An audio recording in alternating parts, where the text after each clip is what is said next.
concretos, que é o último bloco aqui do meu roteiro.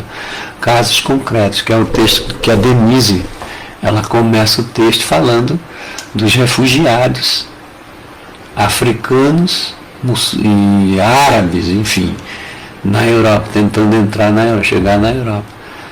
E como que eles são tratados? São tratados de forma estereotipada, né? O africano faminto e o muçulmano terrorista. Pronto, criou-se esse tipo de demarcação, gente. Olha bem, ó. Por que isso tem a ver com a epistemologia, com as epistemes, né? Com as novas epistemes? Porque ela é esse tipo de solução do problema por meio de uma política de inimizade, ou para radicalizar, por meio da necropolítica. Ela tem a ver com Descartes, com Kant, com aquela separação entre corpo e mente, sabe? Essa separação que vem lá de Descartes, que serve para justificar que o outro, que não pensa igual a mim, que não é parecido comigo, ele não tem o direito de ficar do meu lado. Entendeu?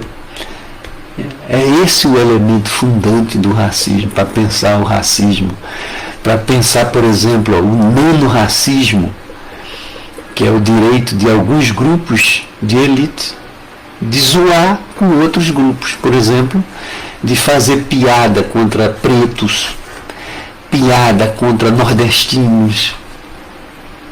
E você não pode reclamar. Se você reclamar, você é tomado como o homem do mimimi, ou a mulher do mimimi, que era só brincadeira mesmo, e você tem que, sabe, ou a mulher que fica ouvindo o tempo todo piada sexista, piada desqualificando a mulher, ou o homossexual, não importa.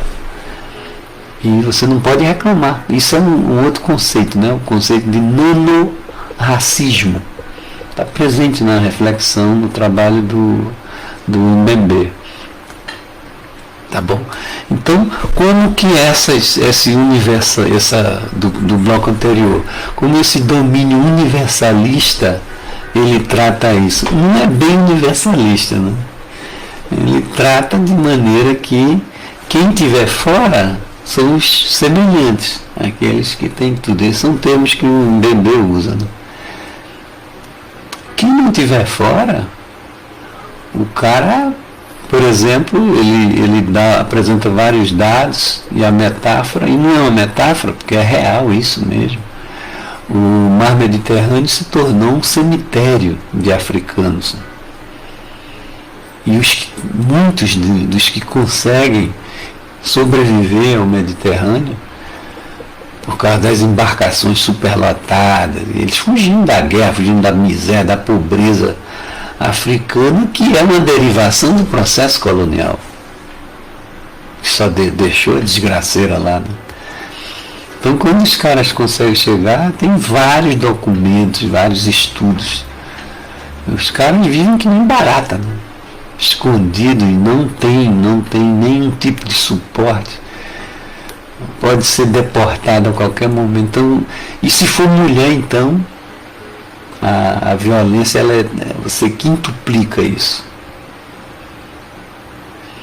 Então, gente, isso é o que a gente vai chamar o seguinte: é como que esse universalismo ele continua tratando e criando políticas. Isso é muito importante aqui, porque o sistema de conhecimento, o conhecimento que a gente vai produzir, a gente precisa desvendar isso, precisa desvendar e apresentar em que medida a nossa pesquisa ela consegue reivindicar novas formas de denunciar isso e anunciar outras possibilidades reais, porque não é só pesquisa para o cara ganhar o título.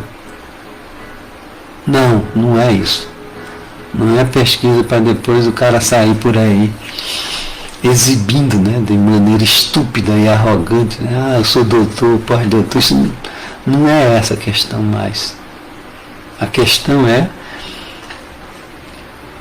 se essa pesquisa que eu produzo, que eu quero produzir, que eu devo produzir, ela reivindica essas novas formas de sentir e pensar, esses outros pluriversos, que eles possam ser pensados a partir deles mesmos, não de fora, como que é um domínio hegemônico universalista. Tá bom? Então seria isso a minha discussão. Tem outros autores aqui que eu comentei, mas eu penso que o elemento fundante é esse. Ó. Voltando aqui à minha pergunta, né? Que tipo de pesquisa nós queremos, nós podemos, nós devemos fazer dentro dessa complexidade toda, né? Que tipo de pesquisa nós podemos fazer? Uma pesquisa que reproduz esse universalismo, porque a nossa universidade ela é colonizada, não teria como. Ela é um elemento constitutivo desse processo colonizador brutal que se esparramou pelo mundo. E então a gente opera dentro da academia, a gente opera com uma perspectiva decolonial, entendendo a decolonialidade como um movimento intelectual, como um movimento intelectual, né? Não um movimento dentro da academia que, de certo modo, de maneira dentro do que é possível, né, vai se abrindo. Então a gente acolhe quilombolas, indígenas, e eles vêm trazer para nós os seus mundos, os seus pluriversos, e de certo modo nos ensinar também a coexistir com isso, como lidar com essa diferença sem separar. Entendeu? Pensar essas diferenças, que essa é a proposta da Denise, e eu vou junto nessa perspectiva, do Antônio Bispo também, de pensar essa divergência que existe como diversidade ou pluriversidade. Esse é o ponto fundamental, o elemento que poderá definir, ou definir não, sugerir. Definir é um termo colonial, autoritário, mas sugerir novas maneiras, inclusive, de indagar, né? Que tipo de direito, de pesquisa jurídica eu posso fazer? Que tipo de pesquisa? Se a pesquisa no direito ela é uma pesquisa, como em todos os campos, né? A pesquisa no direito ela é uma pesquisa assumidamente colonizada, né? e resignada, como se ela sempre estivesse reproduzindo, né? Trata-se até de uma pesquisa que a gente faz no direito, na sociologia, em vários campos, né? Mas principalmente nas áreas tecnológicas, que partem da premissa de que o mundo está bom do jeito que está. Entendeu? Então, na América Latina, que é um dos continentes mais desiguais do ponto de vista material, a nossa pesquisa, se ela, de certo modo, ela não enfrenta isso, ela deixa de ser uma pesquisa e se torna apenas uma ideologia, gente. A ideologia ela serve para justificar uma determinada ordem. Em alguns momentos a gente pode olhar para algum conhecimento sobre educação, por exemplo, uma educação que apenas relata e justifica o que está posto. Isso não é pesquisa, isso é ideologia. É a ideologia pura mesmo.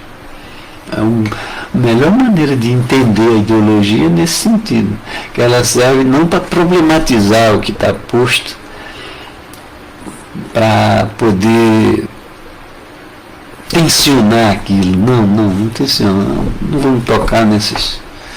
Nós vamos usar o direito, porque o direito é assim mesmo, o direito ele só serve para justificar uma determinada ordem.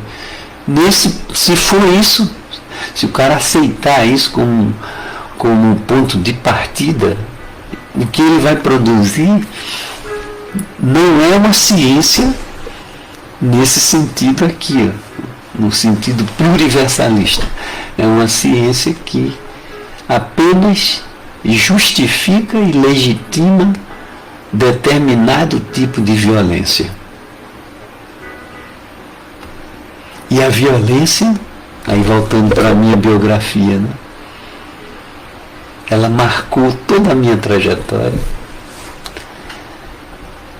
Porque, e só mais velho, com muita pesquisa, que eu me dei conta de que essa violência ela é constitutiva de um sistema, de um colonial. Então é isso. Então a pesquisa,